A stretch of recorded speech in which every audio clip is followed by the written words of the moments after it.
Morning, all. All right, 6 games tonight in the National Hockey League, lighter than last Monday, and the games are spread out nicely. So if you, like me, like to follow as much as you can, tonight's a good night for that. So it's 7 Eastern, 4 Pacific. We have the Dallas Stars in against the Ottawa Senators. This game's going to be fun. So December 8th is the second meeting between these teams. That'll be in Dallas, of course. Dallas off to quite the start. 4-0-1 on the season. Pavelski, 4 goals, 3 assists, 7 points, proving that aging isn't a problem for him. Rope Hintz, 2 goals, 5 assists, 7 points for him. Playing on the same line with Pavelski and Robertson. That line's absolutely dynamite. On the Ottawa side, Mott is the highlighted player at the top here with 2 goals and 3 assists, 5 points. The 3-2 record for Ottawa. That third line's been legit. Now it gets broken up a bit with the Norris injury, so Pinto moves up into his spot. 4 goals and an assist for Pinto so far, 4-game goal scoring streak.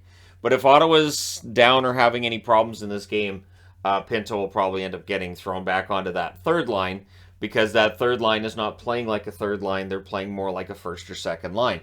And you just don't know how long that's going to go on for, so you might as well strike while the iron is hot. 7 Eastern, 4 Pacific start time between Washington and the New Jersey Devils. This is the first of 4 meetings. They'll meet again on November 26th, March 9th, and April 13th. On the Washington side, they're 3-3 on the season. Oshie, 2 goals, 3 assists, 5 points for him.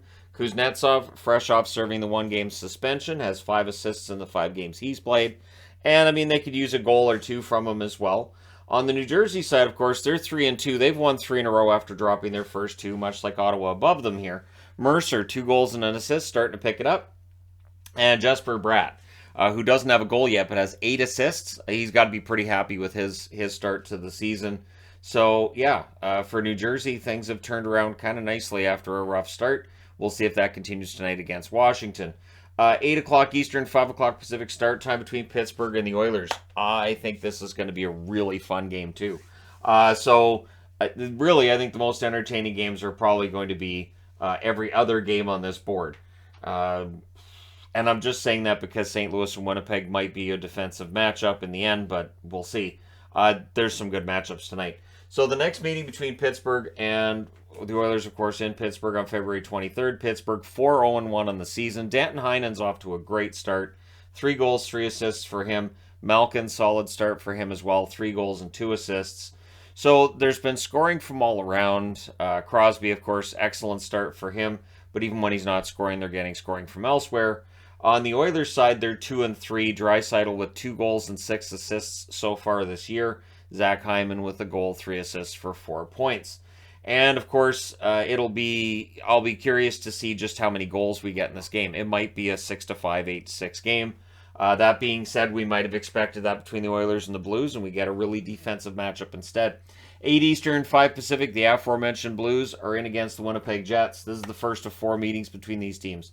No strangers to one another over the last few years. They meet again December 8th, January 30th, and March 9th.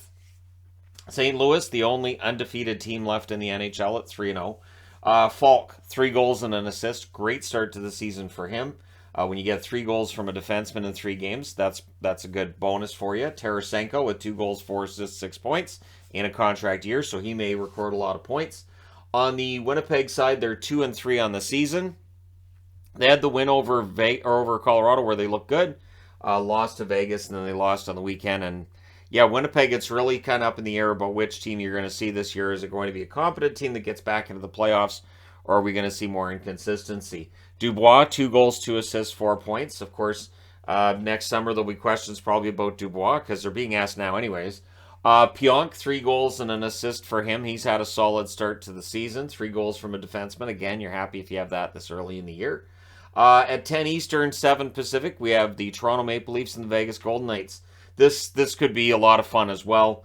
Not to cast any shade on the other 3 games on the board, but yeah, Toronto and Vegas, this could be a real barn burner. And the second meeting is November 8th in Toronto. So that's not that far from now. Toronto 4-2 on the season. Matthews, just the 1 goal so far to go with 5 assists, but he's still scoring a point per game. So it's not like he's not producing, he just doesn't have the goals yet. Bunting with 2 goals and 3 assists, showing thus far that last year was just a sign of things to come. On the Vegas side, they're also 4-2. Eichel starting to play like Eichel again. 3 goals, 4 assists, 7 points for him.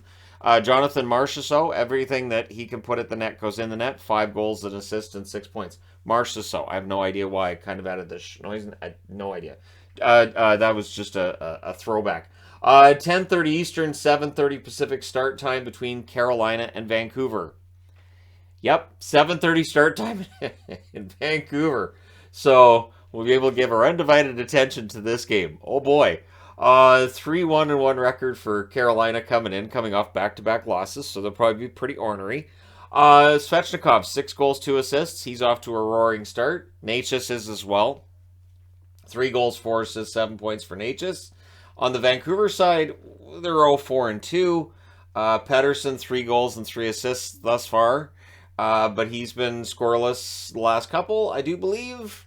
Believe he had 6 points in 4 games. Now we're talking about 6 points in 6 games. And on the Pearson side, he has 4 assists, and that's as close to a really good start as I can find on Vancouver, not named Bo Horvat that I've talked about before. So for Vancouver, this is going to be an interesting one because everybody expects them to lose this game. I'm right there too. I don't see that Carolina coming off back-to-back losses will be anything like an easy win for Vancouver. I think this whole situation in Vancouver could get worse, especially if Carolina wins ugly, and Buffalo did. So it's possible. But let me know your thoughts in the comment section below, as always, including your predictions. Don't forget to hit like and subscribe if you're browsing your way through. You just happened upon this video. Thank you guys so much for watching, for all your support. I will talk to you again soon.